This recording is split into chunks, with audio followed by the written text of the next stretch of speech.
Hello viewers, আসসালামু আলাইকুম। বন্ধুরা, তোমরা সবাই কেমন আছো? আশা করি ভালো আছো। আলহামদুলিল্লাহ, আমি অনেক ভালো আছি। আজকে আমি বানাবো চিকেন পিৎজা। আমি কোনো ওভেনও ব্যবহার করব না, বেকিং পাউডার ব্যবহার করব না, মেয়োনিজও ব্যবহার করব না। ঘরের উপকরণ দিয়ে আমি পিৎজাটা তৈরি করব।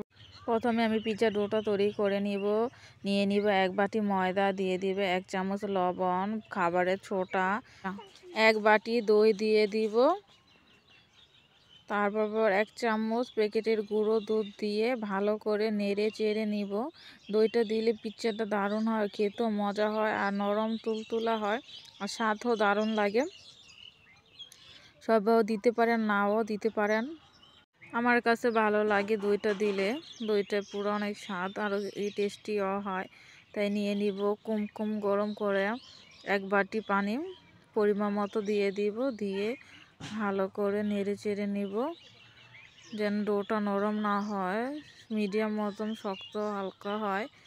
ভালো করে হাত দিয়ে মেখে মেখে ডোটা তৈরি করব, যেন কোনো ময়দার সাথে শক্ত না হয়, পারফেক্টভাবে তৈরি করা হয় আমার ডোটা। দেখতেই পাচ্ছ আমার ডোটা ভালোভাবে তৈরি হয়ে গেছে।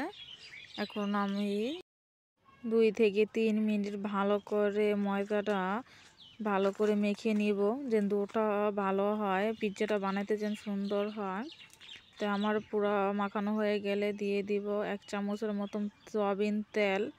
দিয়ে ভালো করে ময়দাগুলো মেখে মেখে ডোটা তৈরি করে নিব।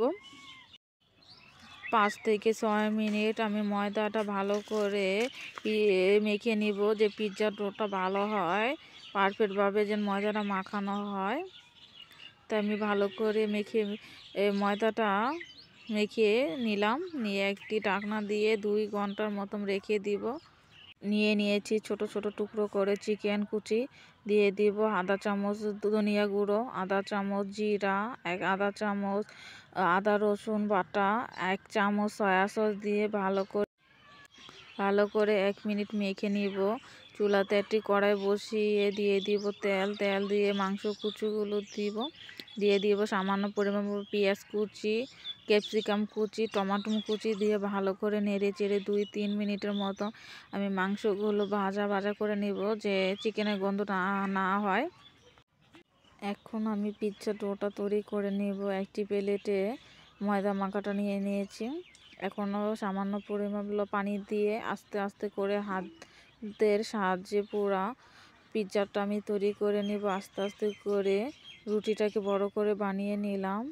এখন আমি একটি কাঁটা চামচ নিয়ে ভালো করে পুরো পিৎজাটা আস্তে আস্তে করে কাঁটা চামচের সাহায্যে আমি ছোট ছোট ছিদ্র করে নেব, যেন মশলাগুলো সসের সাথে ভালো করে ঢুকতে পারে। নিয়েছি 1 চামচ সসের ভিতরে একটা শুকনো মরিচ ভেঙে গুঁড়ো করে নিয়েছি। এটি কাঁটা চামচের সাহায্যে পুরো পিৎজার মধ্যে আস্তে আস্তে করে পুরো মেখে নিব। মাখা হয়ে গেলে দিয়ে দিব রান্না করা চিকেন। অল্প অল্প করে আমি পুরো পিৎজাতে দিয়ে নিব। দেওয়া হয়ে গেলে দেখতে পাচ্ছ কত সুন্দর হয়েছে। দিয়ে দিব কেটে রাখা গাজর কুচি, কিছু পেঁয়াজ দিব, রিং করে রেখেছি আগে থেকে, তাই দিয়ে দিব একটা একটা করে পুরো পিৎজার ভিতরে চারদিকে ছড়িয়ে সুন্দর করে সাজিয়ে নেওয়া হয়ে গেলে আমি এখন দিয়ে দিব কিছু ক্যাপসিকাম, যে লম্বা করে কেটে নিয়েছি পুরো পিৎজার ভিতরে আমি দিয়ে দিব। চারদিকে সাজালে ক্যাপসিকাম দিলে একটু খেতে টেস্টি হয়, ভালো লাগে। পুরো পিৎজাতে একটি করে নিয়ে আমি সাজিয়ে নিব। এখনও দিয়ে দিব কেটে রাখা টমেটো।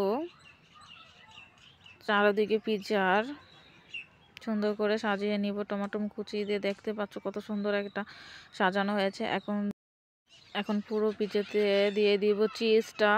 ভালো করে চিজটা একটু বেশি করে দিব, যেন স্বাদটা ভালো লাগে। চুলার মধ্যে বসিয়ে আমি ঢাকনা দিয়ে রেখে দিব। উপরে একটা বোল দিয়ে আমি 30 মিনিটের মতন রেখে দিব। দেখতেই পাচ্ছ আমার পিৎজাটা কত সুন্দর ফুলে ডাবল হয়ে গেছে। চুলার ভিতরে তৈরি করলে পারফেক্ট হয়। আমি কোনো ওভেন ছাড়াই আমি তৈরি করেছি, খেতে অনেক দারুণ হয়েছে।